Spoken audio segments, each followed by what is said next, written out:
Welcome to the Deep Dive, where we take your source material and really dig into the critical insights, giving you that shortcut to being truly well-informed. And today, we're tackling something pretty serious.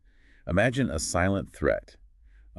Microscopic, invisible mostly until it's maybe too late, but capable of truly devastating effects. That's exactly what we're plunging into today. It's a group of fungal infections called mucormycosis. Indeed. And we're going deep. Our guide is Chapter 218 from a very comprehensive medical text.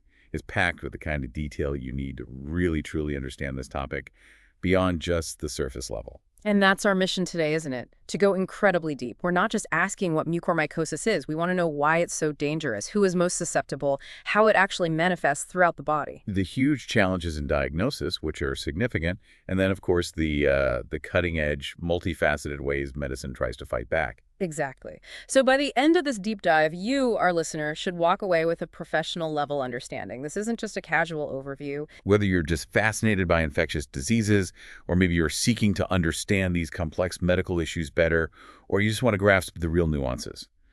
Well, this deep dive is designed to equip you. It's more than a glance. All right. Let's pull back that curtain then. Mucormycosis, the silent invader. Where do we start? Okay, so defining the threat first.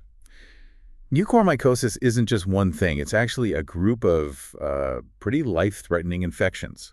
They're caused by fungi from the order Mucorales, subphylum Mucormycotina. And what makes them so dangerous? What's the defining characteristic? The key thing, the really critical characteristic, is their nature. They are highly invasive and relentlessly progressive. Relentlessly progressive. That sounds grim. It is. It means they don't just sit there. They actively invade tissues, they spread rapidly, and this leads to much higher rates of morbidity, that's severe illness and mortality, compared to many, many other infections. So it's like a race against time from the moment someone's infected. Have we gotten any better at fighting this, or is it still just as formidable? That's a good question. There has been some improvement, thankfully. We have seen some declines in mortality rates in recent years. Okay, that's positive. What's driving that? It seems to be mainly down to earlier initiation of more effective antifungal therapies. Getting the right drugs in sooner makes a difference. But, and this is the really sobering part, despite that progress, the overall mortality rate, it still remains exceptionally high. Wow.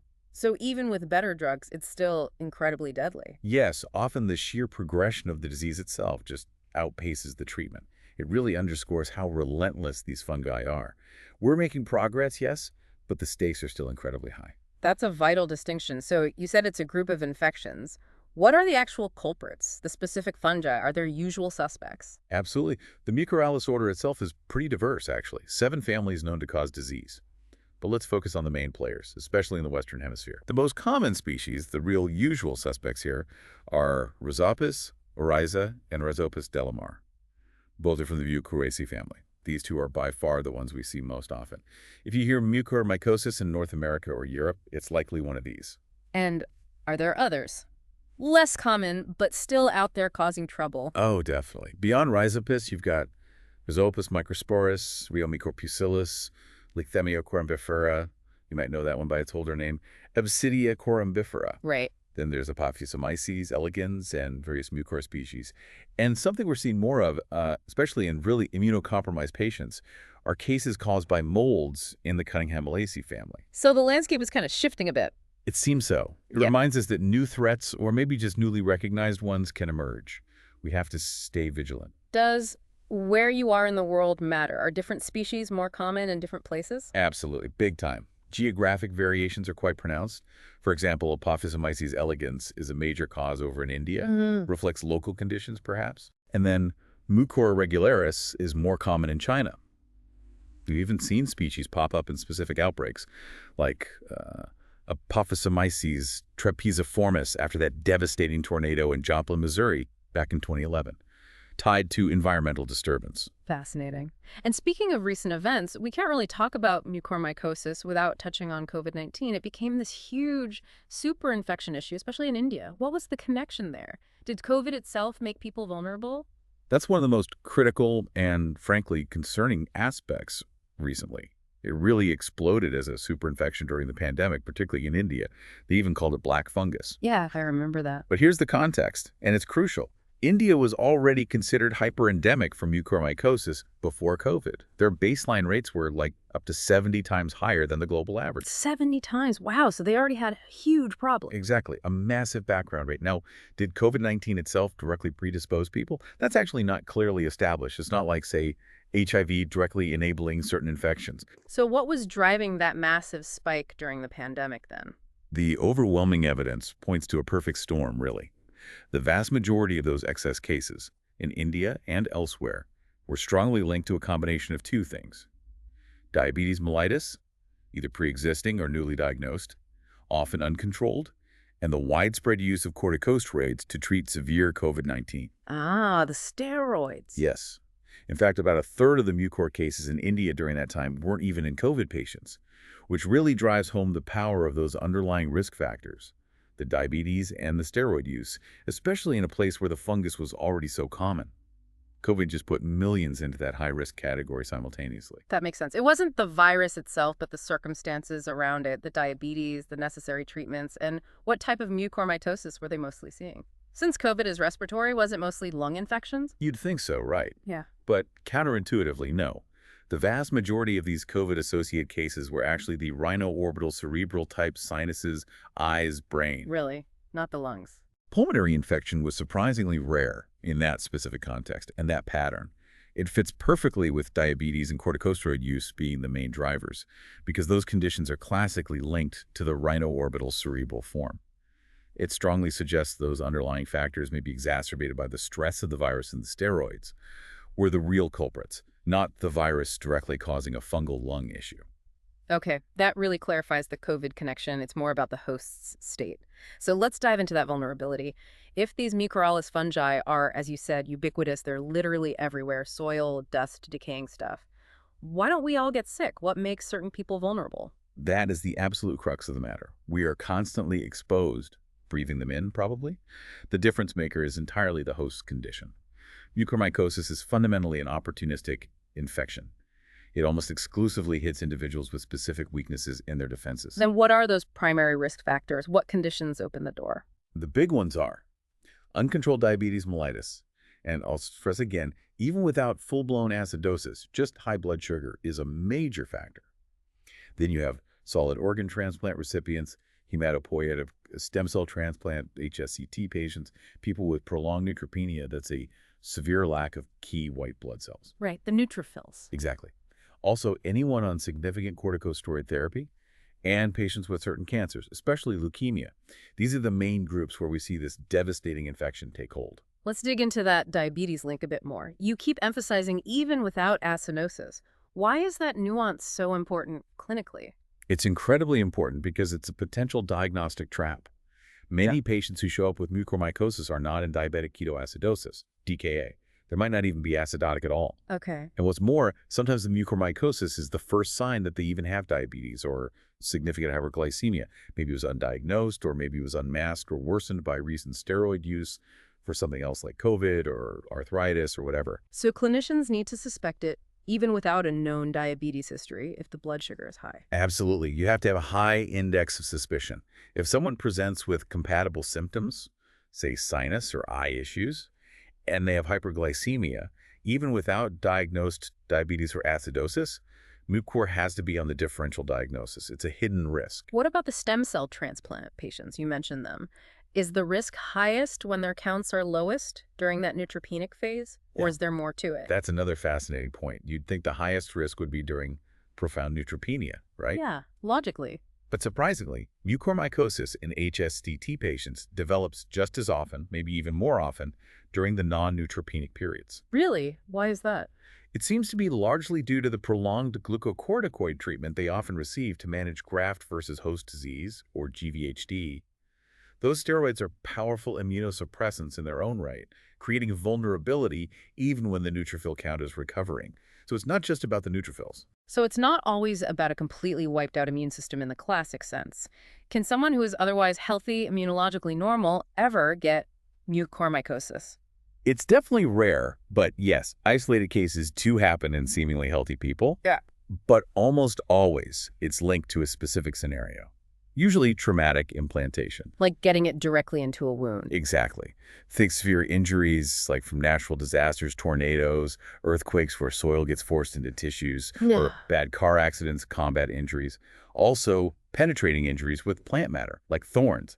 Basically, the fungus gets physically shoved past the body's normal barriers. Any other ways in healthy people? Less commonly, it can happen in healthcare settings, nosocomial infections, maybe via IV catheters, injections, or even contaminated dressings that keep the skin moist and damaged for a long time. But the bottom line is, for a healthy person, there usually has to be some kind of direct breach of defenses. Okay, let's really unpack the pathogenesis now. This is where it gets complex, but super revealing, right? What is it mechanistically about diabetes or iron overload or steroid use that lets the fungus gain such a foothold? How does it actually work at the cellular level? Right. This is the deep science behind the why. So Mucorales primarily cause infection in people who have defects in phagocytic function, basically. The ability of immune cells like neutrophils and macrophages to engulf and destroy invaders. Steroids and neutropenia impair this. Okay, that makes sense. And this is critical in patients with elevated levels of free available iron. Iron is like rocket fuel for these fungi. It directly supports their growth in serum and tissues. They absolutely thrive on it. Iron as rocket fuel. That's a striking image. Is there a classic example that really hammers home this iron connection? Oh, there's a truly shocking historical example. Patients with kidney failure who were overloaded with iron used to be treated with a drug called deferoxamine. It's an iron chelator for humans, meant to remove excess iron. Okay, sounds logical. But here's the tragic irony. These patients had a shockingly high risk of developing fatal disseminated mucormycosis. Why? Because deferoxamine, while chelating iron for humans, acts as a fungal siderophore. A fungal siderophore? What does that mean? It means the fungus can actually hijack the deferoxamine molecule, which has already grabbed the iron, and use it to actively uptake that iron. The drug inadvertently became a super efficient iron delivery system for the fungus. A terrible unintended consequence. Wow, that's unbelievable. A treatment making things worse. Okay, let's go back to DKA, diabetic ketoacidosis. How does the acidosis itself help the fungus? You mentioned the hyperglycemia already. Right, DKA patients are at very high risk, especially for the rhino-cerebral form. The acidosis itself plays a key role. It causes iron to dissociate, to break free from proteins like transferrin that normally keep it sequestered, locked away. So it liberates the fuel. Exactly. It makes more free iron available, enhancing fungal survival and virulence. But there's more. The keto acid that's sky high in DKA, mahydroxybutyrate, it actually increases the expression of specific receptors on both the host cells and the fungal cells. Receptors? For what? Receptors that help the fungus adhere to tissues and penetrate them more easily. So acidosis not only provides fuel, but also helps the fungus stick and invade. It's a double whammy. But you stressed that most diabetic patients presenting with mucor aren't in DKA. So how does just high blood sugar, hyperglycemia directly help the fungus, even without the acidosis? What are those mechanisms? Yes, this is so important because it explains the risk in a much broader group of diabetic patients. Hyperglycemia alone, without acidosis, seems to help Mucorales through at least 4 key ways.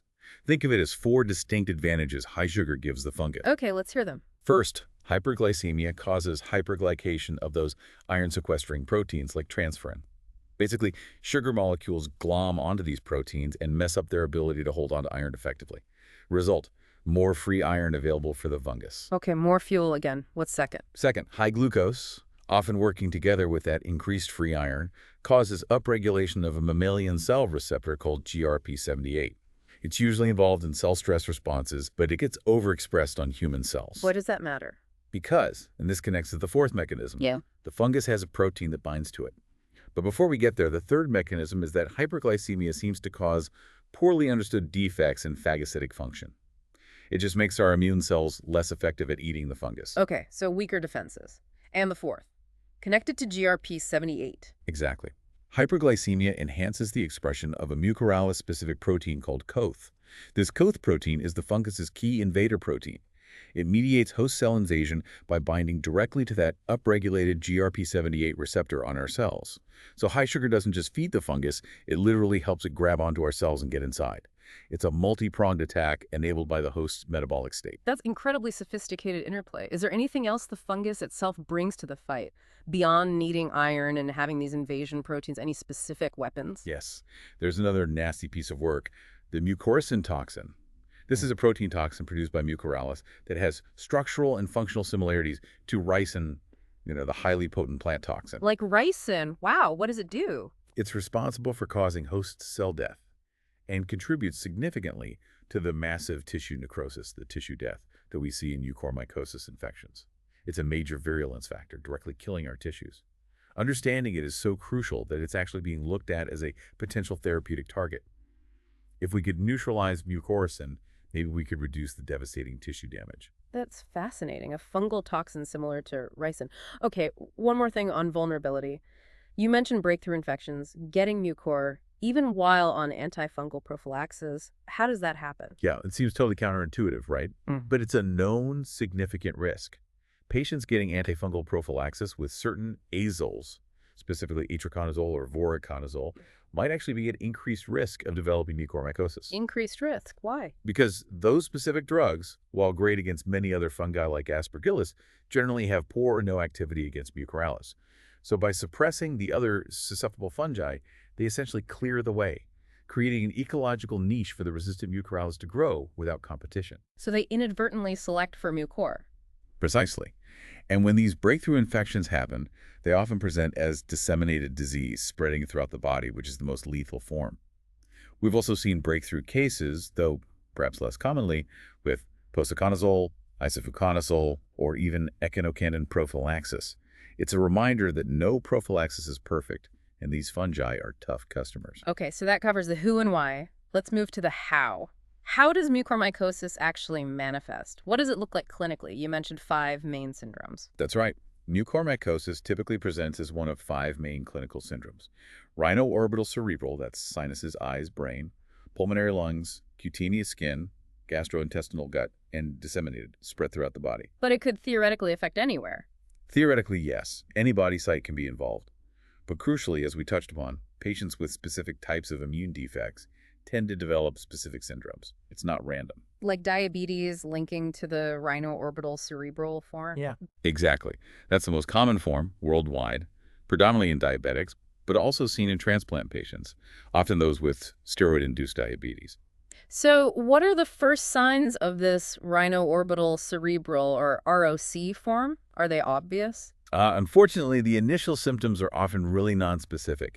Things like eye pain, facial pain, maybe just facial numbness or a persistent headache. It doesn't scream deadly fungus right away. That sounds easy to miss or misdiagnose initially. Very easy. As it progresses, you might see more alarming signs like conjunctival suffusion, that redness and swelling of the white part of the eye, blurry vision developing. Is there anything visually that might help a clinician suspect mucor over, say, a bacterial infection? Yes. One potentially key visual distinction. The skin around the eye, the periorbital skin, might appear kind of dusky, maybe purplish or dark red, and look more subacute. This is different from the bright red, acutely inflamed look you often see with bacterial orbital cellulitis. That subtle difference can be a clue. And fever, is that always present? Interestingly, no. Fever might be absent in up to half the cases, especially if the patient is already immunocompromised. So you can't rely on fever to rule it in or out. White blood cell counts are usually up if their marrow is working, but again, not definitive. The insidious start is the real challenge. If it's not caught early, how does it spread from the sinuses and orbit, and what are the really bad signs? If it's untreated, it just keeps marching on. It spreads either contiguously, just invading adjacent tissues directly, or hematogenously via the bloodstream. From the orbit, it can go straight back into the frontal lobe of the brain. Into the brain itself? Yes. Or it can spread through the venous drainage system to the cavernous sinus, that critical structure at the base of the brain. If you start seeing signs in the other eye, bilateral, bulging, swelling, vision loss, paralysis of eye muscles, that is incredibly ominous. It usually means cavernous sinus thrombosis has developed, a clot blocking that sinus due to the infection. That's a neurological emergency. What about the tissue itself? Does its appearance change in a characteristic way? It does, but it evolves. Very early on, the tissue inside the sinuses might look completely normal, which makes diagnosis incredibly hard. Sometimes, if suspicion is high enough based on risk factors and symptoms, surgeons might do blind biopsies of normal-looking tissue. Wow. As it progresses, the tissue usually becomes red, maybe swollen, then often turns violaceous or purplish. The classic late finding is that black necrotic Escher dead, blackened tissue resulting from the fungus killing blood vessels. It's a black fungus sign. Exactly. And another late sign indicating really extensive disease spreading down from the sinuses is seeing painful necrotic ulcers on the hard palate, the roof of the mouth. That means it's well established and deeply invasive. Now, there's this perception that mucor is always lightning fast, progressing over days. You mentioned variability, but how variable can it be? Is that rapid progression idea a misconception? It's a crucial misconception to clear up. Yes, it can be incredibly rapid, causing death within days sometimes. But the actual rate of progression is extremely variable. It can range from days to weeks to months, and in some rare documented cases, even over a year for lethal progression to occur. A year. That's surprising. What influences the speed? It likely depends on a combination of factors. The patient's immune status is huge. More immunocompromised usually means faster progression. The amount of fungus they were initially exposed to, the inoculum size, probably matters. And the specific species of Mucormycosis involved some just seem to be inherently more aggressive or grow faster than others. So no, it's not always a wildfire. Sometimes it smolders, which can dangerously delay diagnosis if clinicians aren't thinking about it. Okay, let's shift to the lungs. Pulmonary disease. Second most common form, you said, especially in cancer patients or transplant recipients. What are the symptoms there? Right. Pulmonary mucormycosis. Symptoms often include difficulty breathing or dyspnea, a persistent cough, maybe chest pain, especially pain that worsens with breathing, called pleuritic chest pain. Fever is common, but again, not always present. And what's happening inside the lungs? You mentioned angioinvasion before. Yes, that's the hallmark. The fungus invades blood vessels in the lungs. This leads to tissue death, necrosis, the formation of cavities, and sometimes hemoptysis, coughing up blood, which can be massive and life-threatening. How does it look on scans? Chest X-ray or CT? On a standard chest X-ray, you might see things like consolidation in a lobe, isolated masses, multiple nodules, cavities, or even wedge-shaped areas suggesting infarcts, where tissue has died due to blocked blood supply. But for really assessing the extent, high-resolution chest CT is much better. It can often show signs of infection earlier and more clearly than a plain X-ray. Now, for those cancer patients, distinguishing this from aspergillosis is vital, you said, because the treatments differ. What clues might point towards mucor rather than aspergillus on those CT scans or clinically? This is absolute critical, potentially life or death. While both can look similar as invasive molds in the lungs, certain findings make mucormycosis more likely, having a large number of nodules, say 10 or more, the presence of pleural effusion, fluid around the lung, or having concomitant sinusitis along with the lung findings. If you see those, your suspicion for mucor should go way up. And why is getting that distinction right so important again? Because the standard first-line drug for aspergillosis, voriconazole, doesn't work against mucormycosis. In fact, animal models suggest it might actually make mucormycosis worse. Giving the wrong drug here isn't just ineffective, it could be actively harmful. Okay, so what's the practical implication? If a clinician suspects an invasive mold infection in a high-risk patient but isn't sure if it's aspergillus or mucor, what's the smart empirical approach while waiting for tests? That's a common and tough spot to be in. A rational approach is to consider using an antifungal that covers both possibilities. Ketoconazole or posaconazole are good options here because they have activity against mucormycosis, and they've been shown to be non-inferior to voriconazole for treating aspergillosis.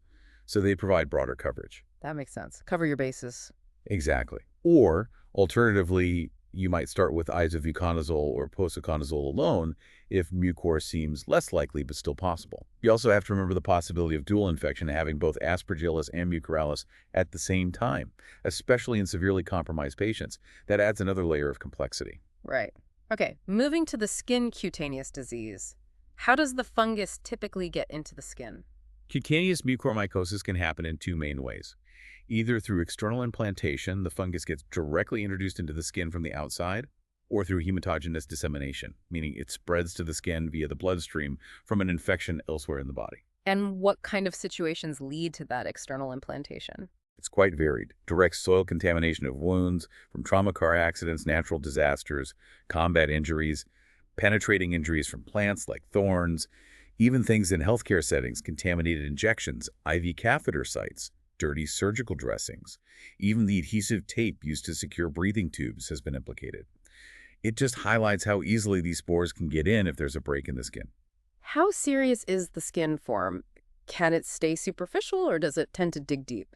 It can be incredibly invasive. It can penetrate right through the skin into muscle, fascia, the connective tissue sheath around muscles, and even into bone. It can cause extensive tissue destruction. What are the outcomes like? Is it as deadly as the other forms? It depends. If it develops into necrotizing fasciitis, where the infection spreads rapidly along the fascial planes, causing widespread tissue death, the mortality rate is terrifyingly high, approaching 80%. Similarly, if you see necrotic skin lesions that have appeared because the fungus spread there through the blood from somewhere else, that also indicates disseminated disease and carries an extremely high mortality. Is there any good news with cutaneous mucor? Yes, there is a crucial silver lining.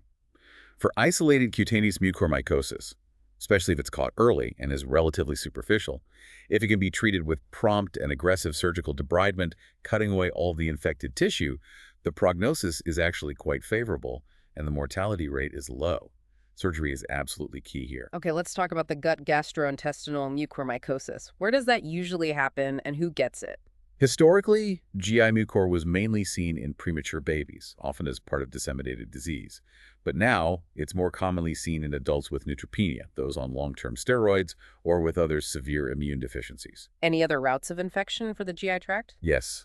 Disturbingly, it's also been reported as a nosocomial or hospital-acquired infection linked to medications that were mixed using contaminated wooden applicator sticks. Basically, ingesting the spores directly. What are the symptoms? Are they specific? Unfortunately, no. The symptoms are often very nonspecific, which makes diagnosis tough. Things like general abdominal pain, bloating or distension, nausea, vomiting.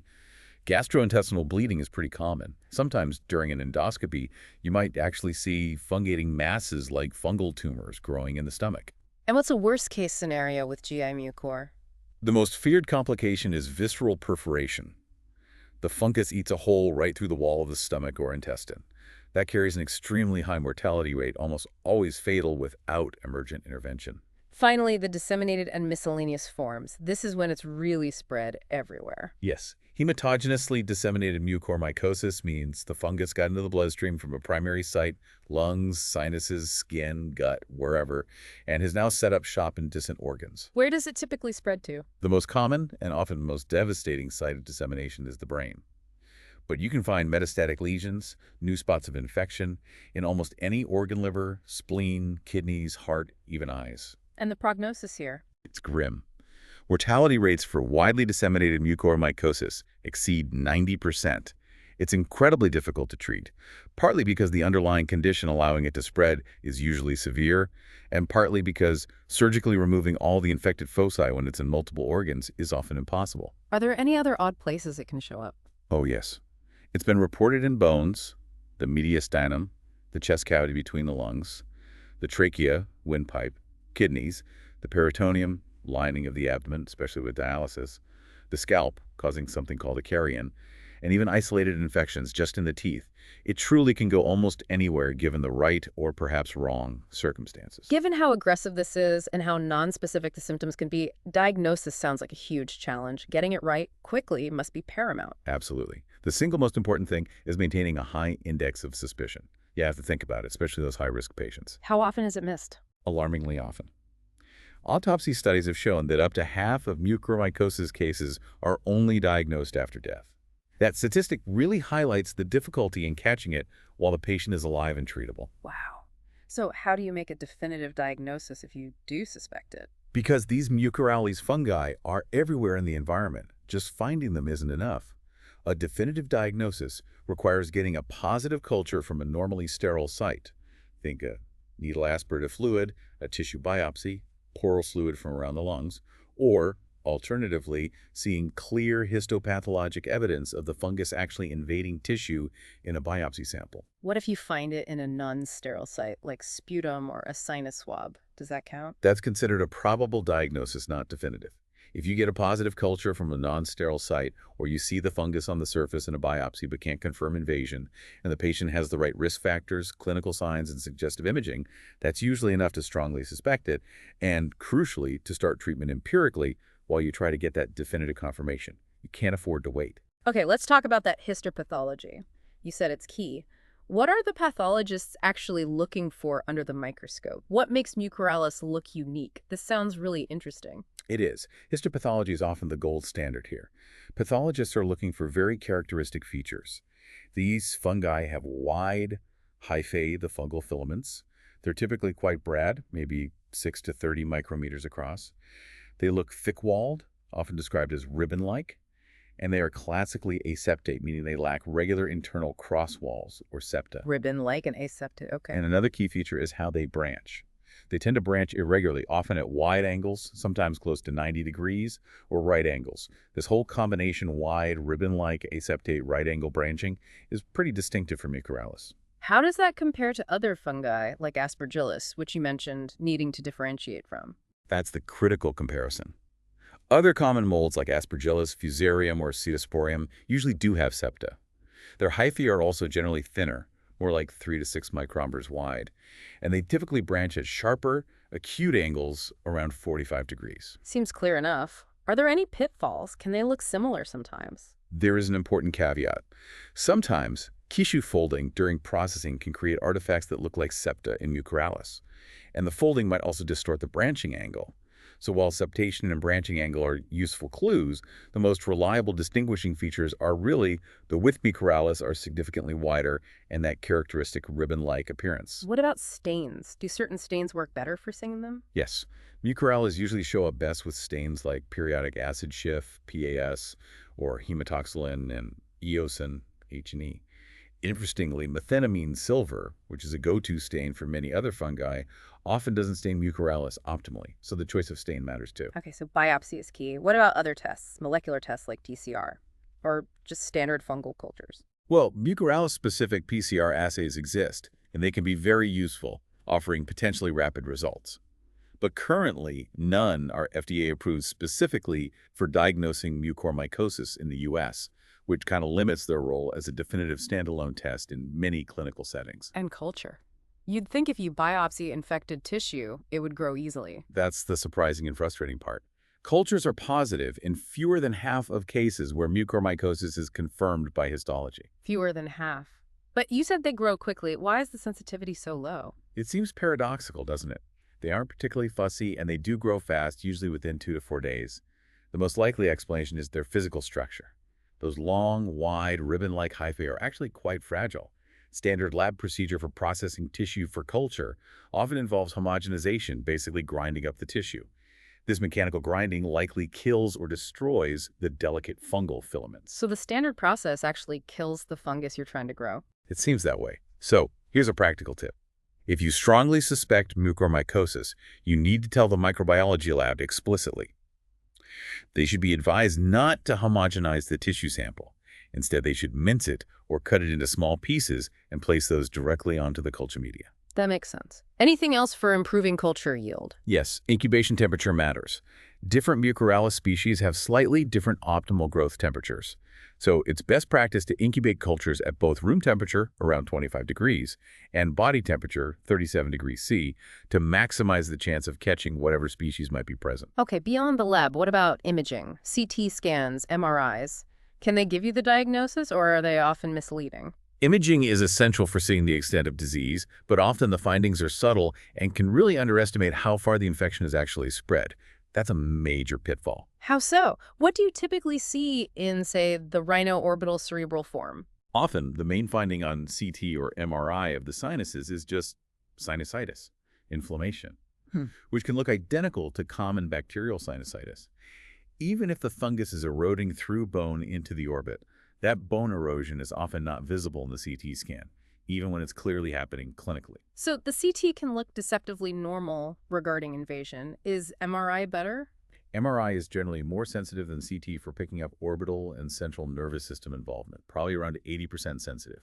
It gives better visualization of soft tissues and potential spread into the brain or surrounding structures. But even MRI isn't foolproof and can still underestimate the extent. So even with the best imaging, you still really need that tissue sample for confirmation. Absolutely. For any high-risk patient where mucormycosis is a serious consideration, the recommendation is always to proceed with endoscopy and/or surgical exploration with biopsy of suspicious areas, regardless of what the initial scan shows. You have to go look. And the clinical imperative remains. If you suspect mucormycosis based on risk factors and clinical signs, you start empirical treatment with a polyene antifungal immediately. Do not wait for definitive diagnostic confirmation. Time is absolutely critical. Delaying treatment directly impacts survival. Okay, which brings us to the differential diagnosis. What other things look like mucormycosis that clinicians need to rule out? This is crucial because, as we've said, the wrong treatment can be bad. Other invasive mold infections are top of the list. Aspergillosis, pseudosporiosis, fusariosis, infections with demyciaceous fungi, dark pigmented molds. They can all cause identical clinical syndromes. How do you tell them apart then? Usually, histopathology helps looking at the fungal morphology in tissue, Oh. and if you're lucky enough to get a positive culture, that gives you the definitive species identification. Making that distinction is vital because the preferred drugs differ polyenes for mucor, usually azoles like voriconazole for aspergillus and others. Are there any rarer fungal mimics? Yes, the Mucormycosis, caused by fungi like Basidiobulus and Conidiobulus. They look similar pathologically but can be distinguished by culture. Fortunately, they're rare in developed countries and are also treated with polyenes, so the urgency to differentiate them from mucor isn't as high from a treatment standpoint. What about non-fungal conditions that can mimic, say, the sinus and eye symptoms? Absolutely need to consider those. Bacterial orbital cellulitis is common. Cavernous sinus thrombosis caused by bacteria, often Staphylococcus aureus. There's a rare bacterial infection called Klebsiella rhinoscleromatis causing facial swelling, and even non-infectious inflammatory conditions like Tolosa-Hunt syndrome, which causes painful eye muscle paralysis and inflammation in the cavernous sinus area. It's a complex differential requiring careful workup. Okay, we've got the invader identified, understand its tricks, and the diagnostic hurdles. Now the battle plan. What are the absolute core principles for successfully treating mucormycosis? It really requires a coordinated, aggressive, multi-pronged attack. There are 4 critical steps that are consistently linked to better outcomes. 4 steps. What are they? 1. Early initiation of antifungal therapy. 2. Surgical debridement, cutting out infected tissue whenever possible. 3. Rapid reversal of the underlying predisposing risk factors, if you can. And 4, this is a big one, proceeding to treat any underlying malignancy without waiting to cure the fungus first. Let's break those down. First, early therapy initiation. How big a difference does timing really make, and why is starting empirically often necessary? Timing is arguably the most critical factor impacting survival. Multiple studies show it clearly. The sooner you start effective antifungal therapy, specifically a polyene, the better the patient's chances. Because the presentation can be subtle initially and getting definitive diagnostic results takes time, days, usually you often have to start treatment based on strong clinical suspicion alone, empirically. Is that risky, starting potent drugs without proof? It's less risky now than it used to be. The modern lipid formulations of amphotericin B are much less toxic, especially to the kidneys, than the old conventional ambidioxylate. Giving 1 or 2 doses empirically while confirming the diagnosis rarely causes significant harm and can be life-saving. You just can't afford the delay. It's a race. Okay, second point. Surgical debridement. Cutting out tissue. Why is that so essential if you're also giving antifungal drugs? It's essential because of that angioinvasion we keep mentioning. Right. Mucorales invades blood vessels, causing clots, thrombosis, and tissue death, necrosis. Dead tissue has no blood supply. Which means the antifungal drugs can't get there. Exactly. The drugs travel in the bloodstream. If the blood vessels supplying an area are blocked or destroyed, the drug simply can't reach the fungus in that dead tissue. Well, So surgery does 2 things. It physically removes a large amount of the fungal burden, and it removes the dead tissue, allowing the antifungals to penetrate the remaining viable tissue at the margins. so it's not just removing fungus, it's enabling the drugs to work. Precisely. Numerous studies identify surgical debridement as an independent predictor of a favorable outcome. It's not just an add-on, it's fundamental. Of course, you have to balance the extent of surgery with what the patient can tolerate. Sometimes surgeons use intraoperative frozen sections, quick biopsies examined during the surgery to help define the margins and remove only what's necessary, sparing healthy tissue. Third principle. Rapidly reverse underlying risk factors. How does controlling blood sugar or reducing steroids actually help the treatment work better? It's hugely important. Getting blood sugar under control, correcting acidosis, resolving iron overload if present, lowering steroid doses as much as safely possible. These actions directly improve the efficacy of the antifungal therapy. We know from experimental models that these host factors directly impact fungal virulence and the host's ability to fight back. Can you give an example? Sure. A preclinical study in diabetic mice showed that just correcting the acidosis with sodium bicarbonate significantly improved survival for mucor, even without giving insulin. While we need more clinical data, it highlights how crucial correcting the metabolic state is. Similarly, we know steroids suppress the immune response needed to clear the fungus, and excess iron fuels its growth. So managing these factors is part of the treatment itself.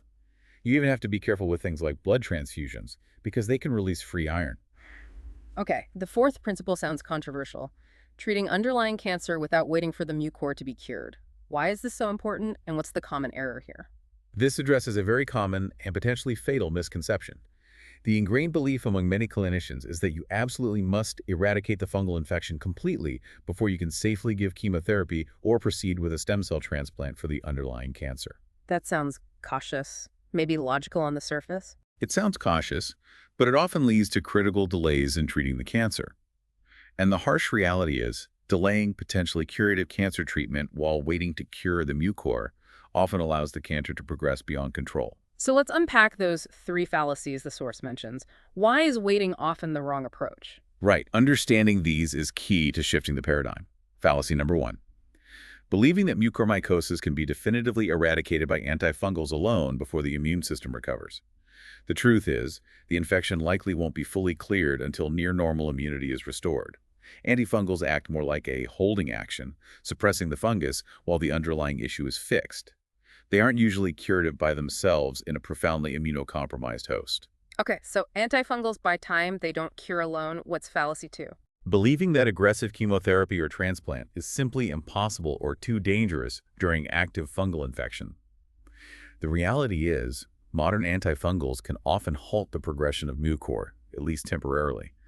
This creates a window of opportunity to administer the aggressive cancer therapy needed to cure the underlying disease, which is the ultimate path to restoring immunity and clearing the fungus long-term. So treat the cancer to cure the fungus, in a way. In a very real way, yes. Which leads to fallacy number 3. Assuming the fungal infection is the immediate primary driver of death. Often, in these complex patients, the real driver of mortality is the progression of the underlying malignancy, because its treatment was delayed out of fear of the fungus. You lose the patient to the cancer while trying too hard to eliminate the fungus first. So the strategy is more about controlling the fungus enough to allow the critical cancer treatment to happen. Exactly. Manage the fungus aggressively, yes, but don't let it derail the potentially curative treatment for the underlying disease. Maybe you initially moderate the intensity of chemo slightly, but ultimately you need to treat the cancer effectively. It requires incredibly close collaboration, a multidisciplinary team approach involving infectious disease, oncology, surgery, critical care, all working together. Okay, that's a huge shift in perspective. Let's talk about the specific antifungal drugs. What are the primary weapons in the arsenal? The cornerstone, the primary therapy for almost all cases of mucormycosis, should be a polyene antifungal agent. The main exception might be a very mild, superficial skin infection completely removed by surgery in someone with a normal immune system. Otherwise, it's polyenes. And you mentioned different formulations. Yes. The lipid formulations of amphotericin B, that's liposomal AMB and ambilipid complex, ABLC, are strongly preferred over the older conventional ambideoxycholine, Why are they preferred? primarily because they are significantly less toxic to the kidneys. This lower nephrotoxicity allows them to be given at higher doses, which likely translates to better efficacy against mucormycosis. They just hit harder with fewer side effects. Is one lipid formulation better than the other? LM versus ADLC? There's some evidence, mostly retrospective, suggesting LAM might be preferred for brain infections, associated with better survival outcomes. For infections outside the brain, the data isn't as clear, though LM might still be slightly less nephrotoxic overall. But both are vastly better than conventional LM. What about dosing? How much do you typically use, especially for tough-to-reach places like the brain? Standard starting doses are usually 5 kilograms per day for both LM and ABLC in adults and kids. For CNS mucormycosis, because drug penetration into the brain is limited, LM doses are often escalated, sometimes to 7.5 or even 10 kilograms per day. Can you go higher than 10 milligrams for Lambun? Interestingly, studies suggest going above 10 kilograms per day with LAM doesn't provide additional benefit and might even paradoxically lower drug levels due to something called autoinduction. The drug speeds up its own metabolism, so 10 is generally the ceiling. For ABLC, dose escalation above the standard 5 kilogram isn't generally recommended due to lack of supporting data and potential toxicity. What about using drugs in combination? Is there evidence that hitting the fungus with multiple drugs at once is better than just a polyene alone? This is a really active area of investigation and debate. There's compelling evidence, especially from animal models, showing improved survival when lipid polyenes, either albumin or ABLC, are combined with an echinocandin antifungal. Echinocandins, Ye- like caspofungin or mycofungin. Exactly. Cascofungin, mycofungin, and agulafungin. The synergy seems particularly strong in models of disseminated disease, including CNS infections. And there's also a retrospective clinical study in humans with rhino-orbital-cerebral mucor that found significantly better outcomes with polyene-echinocandin combo therapy compared to polyene alone. That sounds promising. How is that thought to work? Why would adding an echinocandin help a polyene? The hypothesis is pretty neat. Echinocandins target the fungal cell wall synthesis, specifically an enzyme called glucan synthetase. Polyenes target the fungal cell membrane. So the idea is that by damaging the cell wall first, the echinocandin makes the fungus more vulnerable, sort of softens it up, for the polyene to then kill it more effectively via the membrane. Like a 1-2 punch. Exactly. Echinocandins might also reduce fungal virulence factors and tissue damage. Based on this, some experts actually advocate for using combination polyene-echinocandin therapy as first-line treatment, especially for severe infections. But is the evidence definitive? Are there caveats? There are caveats. Importantly, at least one large retrospective study, primarily in patients with underlying cancer, did not find an advantage for any combination regimens over polyene monotherapy. So the benefit might depend on the patient population or the type of mucormycosis. We desperately need large, randomized controlled trials, or CTs, to definitively answer whether combination therapy is truly superior across the board. So, still some uncertainty despite the promising data. Any specific considerations when using echinocandins in combination? Yes, a crucial point on dosing. Echinocandins should be given at their standard FDA-approved doses. Trying to escalate the dose, say using high-dose caspofungin, has paradoxically led to worse outcomes in preclinical models of combination therapy. So more is not better here. Stick to the standard dose. Okay, what about that iron chelator, deferocerox? You mentioned deferoxamine was bad. Is deferocerox helpful in treatment? Deferocerox was interesting because unlike deferoxamine, it actually kills Mucorales in the lab. And combining it with AM showed really impressive synergistic improvement in survival and reduced brain fungal burden in diabetic mouse models. It looked very promising. So did it work in humans? Unfortunately, no. A small, randomized clinical trial testing deferocerox as add-on therapy documented excess mortality in the group that received it. Most patients in that trial had active cancer, not the diabetes setting where it looked best preclinically. So its role remains uncertain, maybe even detrimental, especially in cancer patients. That promising avenue kind of hit a wall. What about the azole antifungals? We talked about drugs like posaconazole and isavuconazole having activity. Where do they fit into treatment? Are they first line? Posaconazole and isavuconazole are the only two FDA-approved azoles with reliable activity against Mucorales. That's important. However, data on using them as initial monotherapy is limited, especially for posaconazole. Isavuconazole got its FDA approval based on a small study compared to historical controls, not a direct head-to-head against polyenes. So not really considered primary therapy then. Generally, no. Most experts still view lipid polyenes as the clear first-line agents for initial treatment. Posaconazole and isavuconazole are typically reserved for two main roles. One, as oral step-down therapy after a patient has shown significant improvement on initial IV polyene therapy, or two, as salvage therapy for patients who can't tolerate polyenes or whose infection isn't responding. Can you combine them with polyenes initially, like the echinocandins? There's currently no strong data to support routinely using combination polyenazole therapy right from the start, instead of polyene monotherapy or polyene echinocandin combos. Their main role seems to be later in the course or as an alternative. But what about that empirical situation again? Suspected mold, not sure if it's mucor or aspergillus. Could you use an azole then? Yes, that's a rational place for them empirically. If you strongly suspect invasive mold but can't be sure which type, using an agent like isavuconazole, either alone briefly in a stable patient or potentially in combination with a polyene initially, makes sense because it covers both possibilities while you await definitive diagnosis. It provides that broad initial coverage. Is there ever a role for triple therapy? Polyene plus echinocandin plus azole. Some experts might consider triple therapy in very desperate situations, like extensive or rapidly progressing disease despite dual therapy.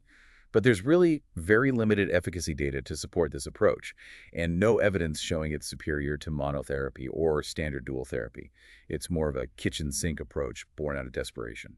Are there any other adjunctive therapies sometimes considered, like boosting the immune system or hyperbaric oxygen? The role of things like recombinant cytokines, immune boosters, or neutrophil transfusions isn't well established, although intuitively getting neutrophil counts up should help. Hyperbaric oxygen therapy, breathing pure oxygen under pressure, has been used based on limited uncontrolled case reports suggesting possible benefit, but its actual efficacy is really undefined. We lack good quality studies, so these remain fringe or experimental approaches for now. Okay, so treatment is intense, involves antifungals, surgery, managing underlying conditions. How long does treatment typically last? And what about long-term maintenance? This is definitely a long haul. Any fungal therapy generally needs to continue until two things happen: resolution of all clinical signs and symptoms of the infection, and resolution of the underlying immunosuppression or predisposing condition. You need both. How is that managed practically? Are patients on daily IV drugs for months? Not always. After several weeks of daily IV therapy, if the patient is improving clinically, it's common practice to consider spacing out the lipid polyene doses, maybe to 3 times a week, and eventually even down to twice weekly for long-term maintenance therapy if needed.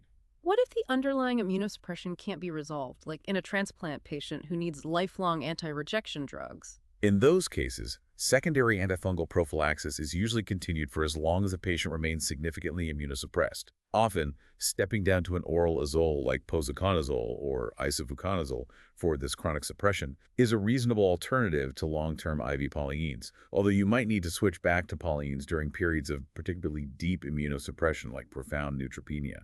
It's a very individualized long-term management plan. Now, you mentioned something fascinating earlier, that follow-up radiology, looking at scans during treatment, can be a source of error. How can that be? Don't you want to see if the infection is shrinking? You do, eventually.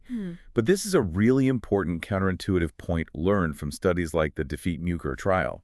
Early radiographic changes, specifically within the first 2 weeks of starting therapy, do not reliably predict long-term survival. So the scan might look worse initially, even if the patient is ultimately going to do well. Exactly.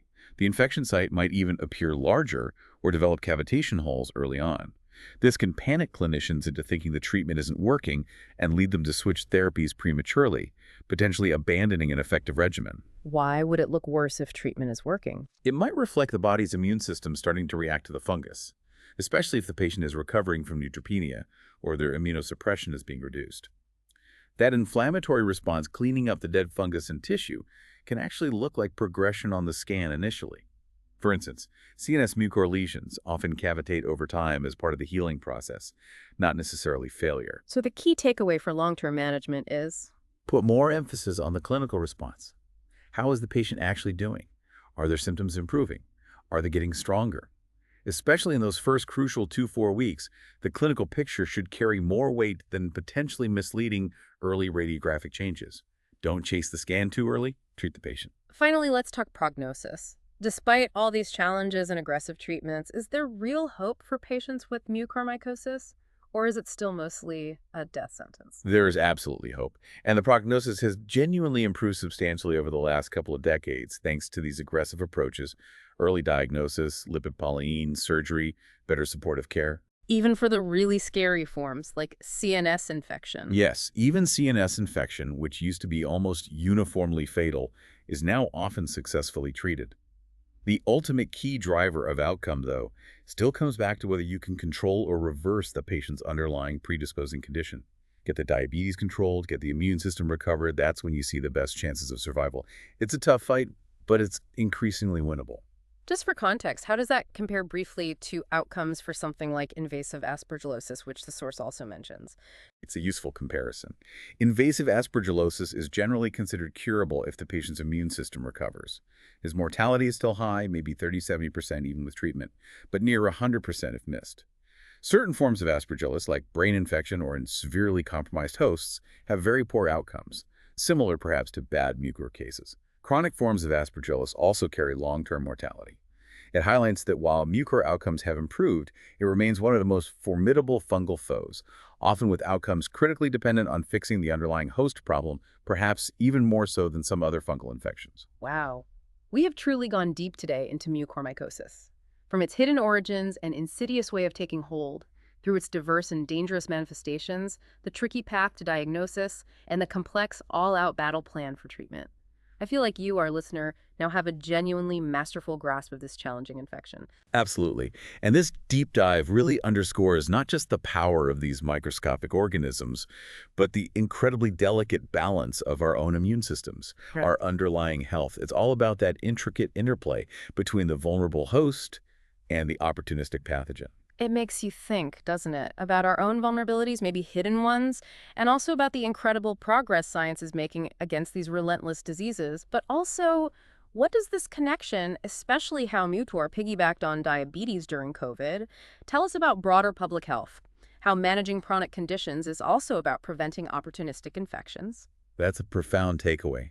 Understanding these specific vulnerabilities, how one condition enables another, could really inform wider public health strategies. Thinking about prevention not just through antimicrobials, but through better management of underlying conditions like diabetes seems crucial. How else might these intricate host pathogen dynamics play out in other infectious diseases? It's certainly food for thought. Definitely something to mull over. Thank you for joining us on this deep dive. We hope you continue your learning journey thinking critically about these complex connections in health and medicine.